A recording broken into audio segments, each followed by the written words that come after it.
Root. Oh boy.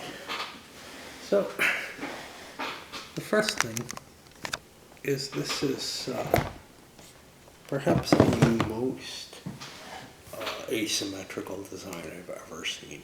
I'm not trying to think if there's anything else that comes to mind at all. It's really hard to come up with something that intrinsically, you can say, one player is just so different from the other. In the sense that each player has their own sequence of play set up for them, and they kind of, while there may be some similarities to some of the things they do, most of the things they do have at least one major difference. And then the components that they have available and what they can do with those components is all very, very different. There are certainly games that contain a player, usually as an optional player from my experience, who has a completely asymmetrical position. Something like, the bank in the option for After the Holocaust or Conquistador, where someone's playing by completely different rules and doesn't get to do anything, but not put forward as sort of the mainstay of the game. And usually those games, there's sort of this feeling of, well,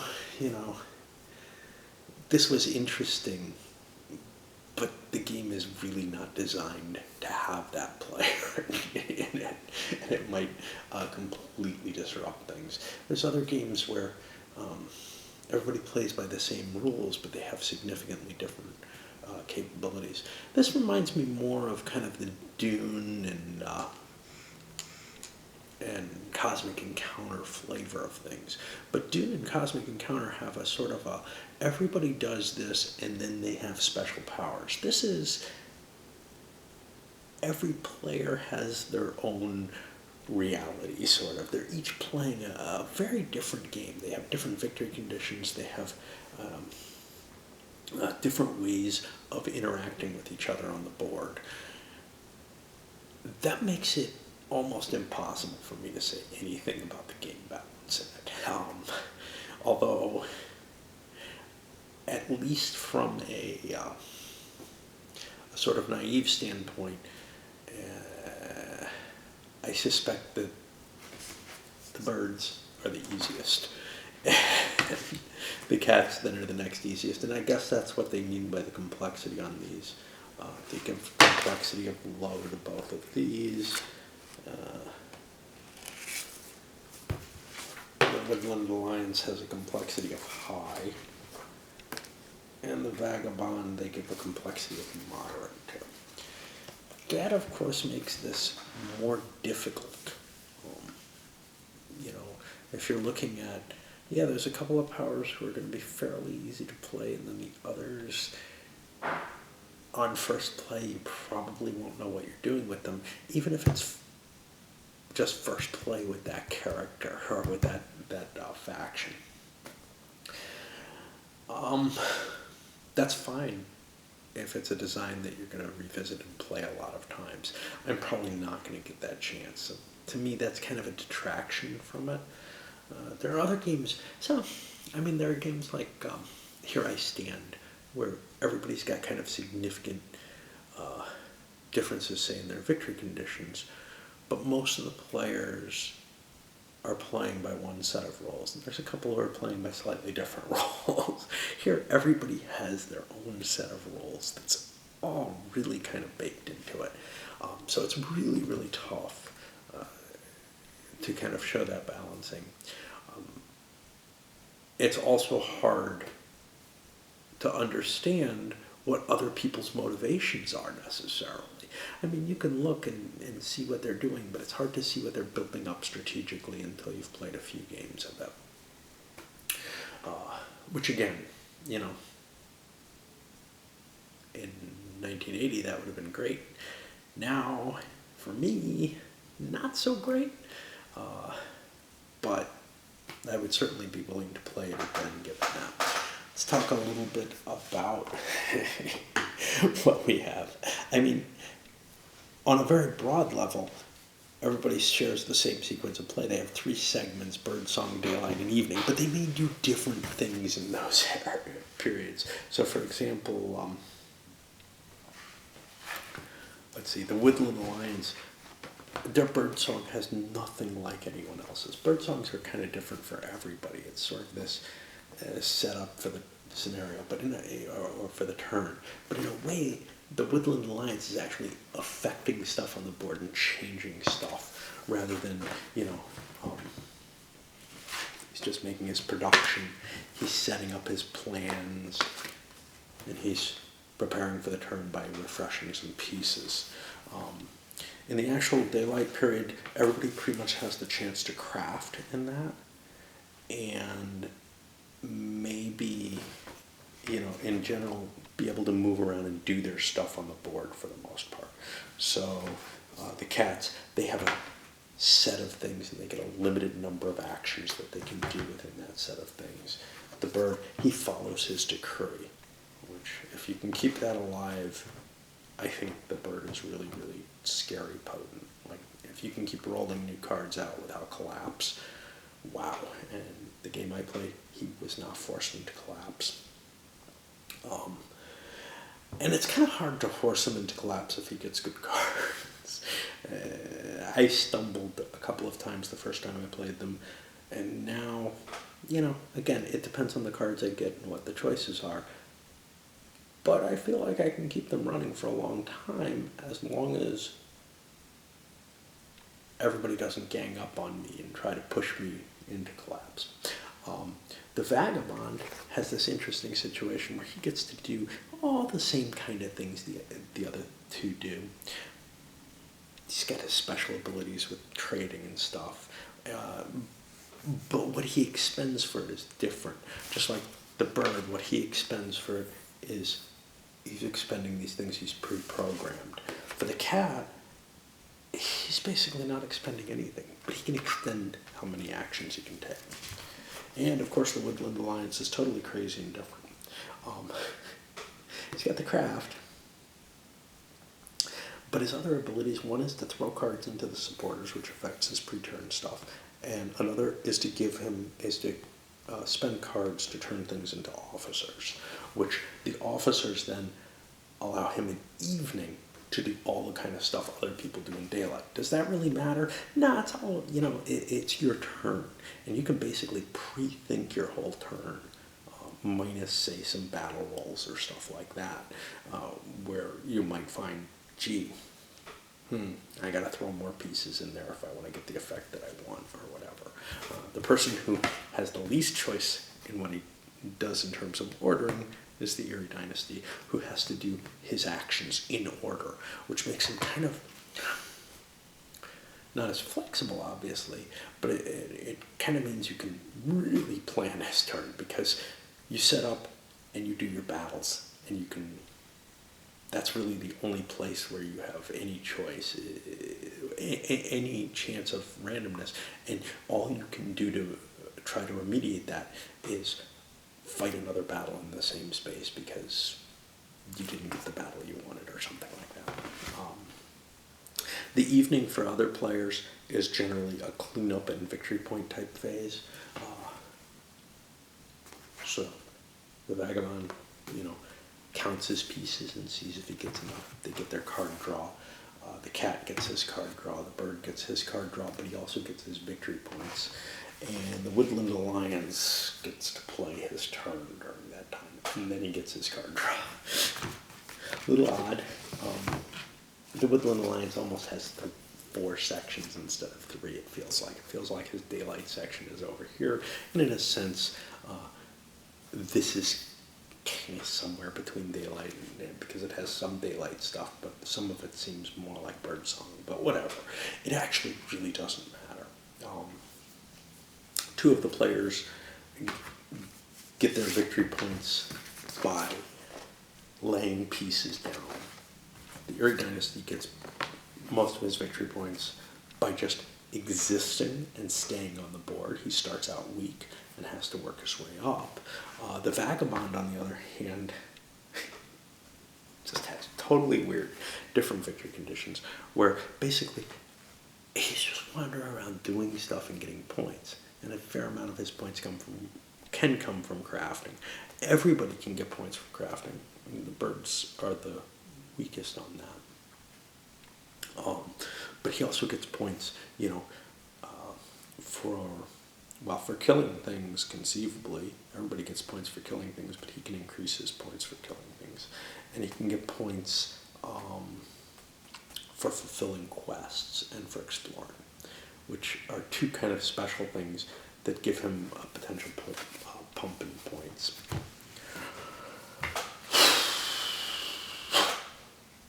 There's not a lot else, what can I say about the rules except that this whole concept of this extreme set of asymmetrical actions and capabilities that each player brings to it. To some extent, people say, hey, that's why it's kind of like a coin type game, which are based on the asymmetrical aspects. But it doesn't use the same mechanisms as coin. It's obviously not coin series. It just focuses maybe more heavily on the asymmetry. In a lot of ways, the coin games, again, generally 3 of the 4 players, sometimes a different set of 3, follow almost all the same rules, and then there's sort of this special government, more powerful player, whatever they are, and maybe their ally, who get to do certain kinds of special actions, and then there might be the criminal element who has certain kinds of special actions. Again, their actions are kind of baked in. They can only do certain things. It's not like there's sort of an absolute core of actions in those type of games. So there's a similarity between this and the coin series in terms of the level of asymmetry. But this goes further, at least in my opinion. It's kind of hard to say what to think about it. The components are beautiful. I mean, and they're so absolutely adorably cute. I mean, if you saw in the playthrough, but these guys, the wooden people, animeeples or whatever, are fine. The cards are just these lovely little pieces of art. Everything's just so cute in it. The game's a lot more thought-provoking, and you really have to work on your strategy, especially with certain of the factions. You have to work pretty hard on some of them to try and get a grasp on how you can advance your goals, and you have to have a pretty good understanding of the game in a way that I didn't have, and this is my second play. Usually most of the games you guys see me play, and this is just my first play. Well, this is my second, but my first with 4 players. But then again, I also got to view the game a little bit, and I tried to put thought into it. But honestly, man, it would take a fair amount of experience to get to the point where I could feel like I could play some of these factions with any level of capability. My damn batteries are being problematic. That's why I got up. And I think it's worth the exploration, even if it comes out, which I highly doubt. Certainly Cole tends to design his games in a manner where he's... Well, this is hard to tell because he hasn't done another asymmetrical game like this. So I honestly can't even say. I can't say that I have trust that, it all works out in the end. But it kind of doesn't matter if it comes close to working out to balanced. The reason being that if there's a perceived unbalance, even if it's just among one group or whatever, the other players can work to alleviate that unbalance. And I think that's kind of built into the game to begin with, like some of the coin games are, where, oh look, the cat holds everything at the beginning. Well, obviously you must attack the cat. There's nothing else to attack. But the bird is very, very dangerous, and you must fear the bird. The bird is cruel. Mysterious Profession of Jonathan Hogue. I don't remember it. May have had another name to it, but the story that I can never remember. I always dread what the ending is going to be, and then I think it's such a disappointment at the end that I forget it, and all I know is that dread. It's sort of fantastic for that, okay? But yeah, and probably most of you have no idea what I just talked about. Those few of you who do, mystery reference. Okay. So yeah, I feel completely willing and in the mood to explore this some more. I know some of the people, at least one person, one of my viewers, who has played more of this than I have, feels like, hey, it's just a Euro in a lot of senses. You're just kind of trying to optimize your point building engine. There's a little bit of conflict, whatever. And I agree, conflict does seem kind of limited, although I gotta say the bird is out there trying to kick ass, because he has to be able to expand into areas, take control of areas, and build stuff. That's the only way he can get to victory. So he has to have a battle in his program eventually, fairly early, and that battle is going to force him to keep pushing on and fighting every turn. Whereas the other characters can be a little bit less aggressive. They don't have to program that aggression into them. Yeah, early in the game. If you get to a later point in the game, if you get to a collapse, you might have a reprogramming that allows you to be more peaceful and just try to defend your positions. A lot of movement, a lot of troop building, and just hope for the best and hope that you can get your victory points that way. And maybe get the bonus guy who can craft things. I don't know what he's required to have, but I don't think he's very violent. But he might be someone who always has to build a roost, which would force him to be violent, perhaps. Yeah, I mean, this is something that I definitely could see putting some more exploration time into. The problem with it is, two-player didn't work very well. It was okay, especially bird versus cat, and it's a fine way to introduce yourself, to the system. But I feel like you really want to play that four-player game if there are unbalances, and I think that there are in the two-player scenarios, for example. I think there are serious unbalances if you're playing something other than bird versus cat. The other options, the bird or the cat has a real potent position, and the other players are significantly weaker in terms of being able to compete on the same scale. I'm assuming. Never tried them.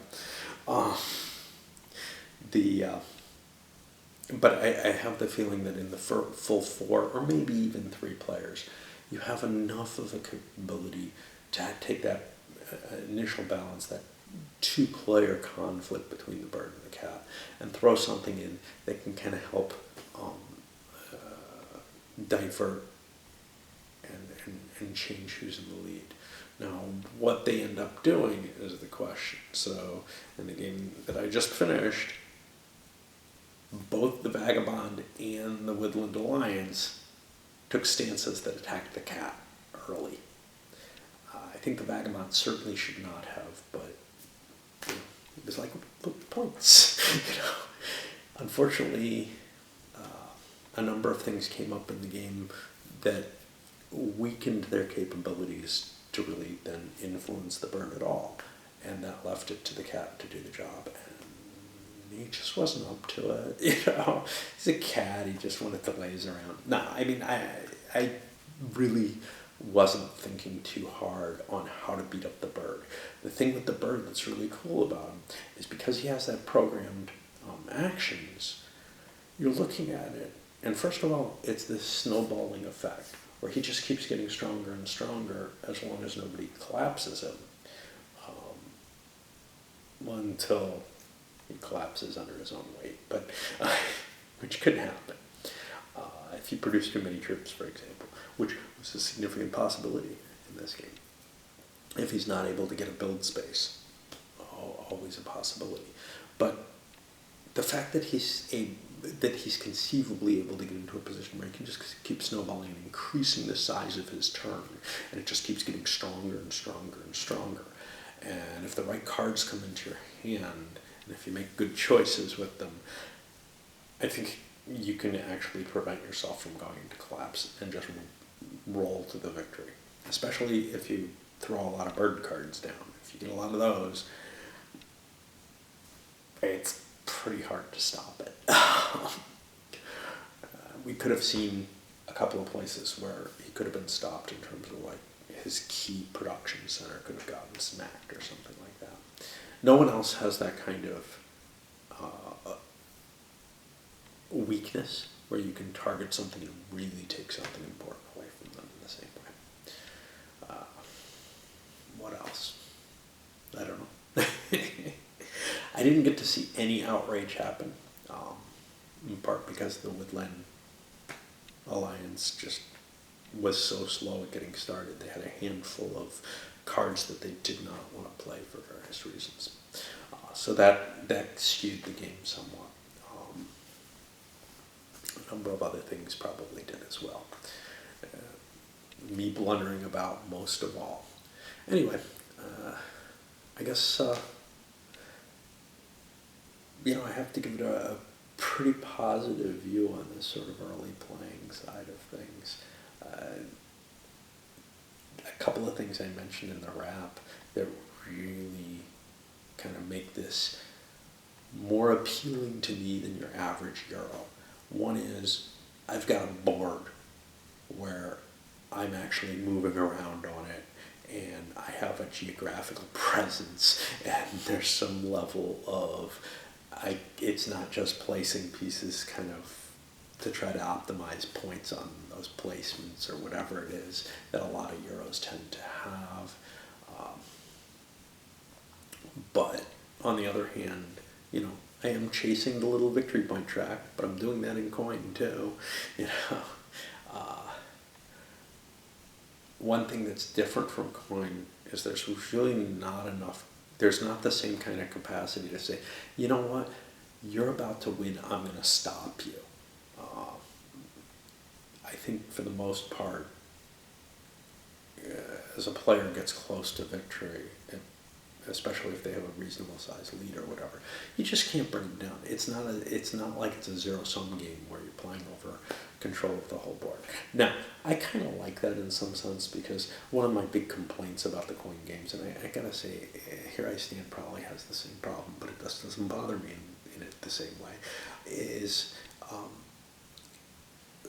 that the game is just too tight. It's too easy to bring someone down and prevent anyone from winning early in most of the coin series games. In this, someone's going to make it eventually. Someone is going to eventually get to that 30 victory points, because points don't disappear from you for the most part. The bird is the one exception. If you can take the bird down, you can actually do some damage to him. I forgot about that. But nobody took him down, so who cares? Yeah.